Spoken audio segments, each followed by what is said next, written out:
comezamos aquí hoxe as mobilizacións acordadas pola iniciativa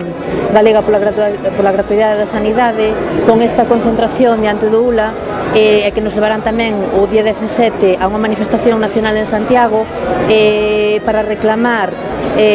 a derogación do copago dos medicamentos, porque creemos que é de xustiza para poder preservar unha sanidade pública e universal para todo o mundo, independentemente dos seus ingresos. Pensamos que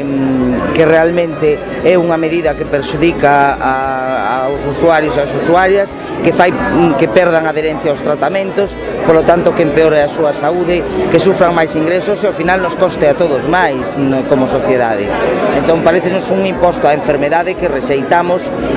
neste caso a CIGA a que eu pertenezo, apoiando a iniciativa esta. Velaquí un novo roubo que forma parte dunha estrategia deseñada para facer caixa a costa das persoas máis desfavorecidas.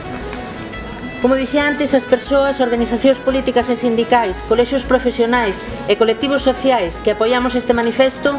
non imos dar por bo unha resolución que deixa fora do dereito á saúde a homes e mulleres en función do seu poder adquisitivo, que non se xustifica mesmo desde a perspectiva do forro para os orzamentos públicos, que non garante que a sanidade en Galiza vai a continuar a ser universal e gratuita,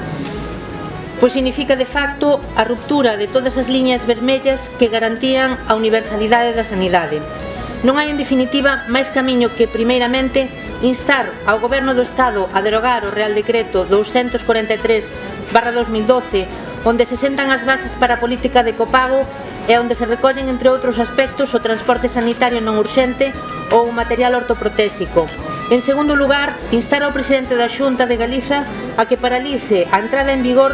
da resolución de 10 de setembro de 2013 da Dirección Xeral de Carteira Básica de Servizos do Sistema Nacional de Saúde e Farmacia, polo que se procede a modificar as condicións de financiamento de medicamentos incluídos na prestación farmacéutica do Sistema Nacional de Saúde mediante asignación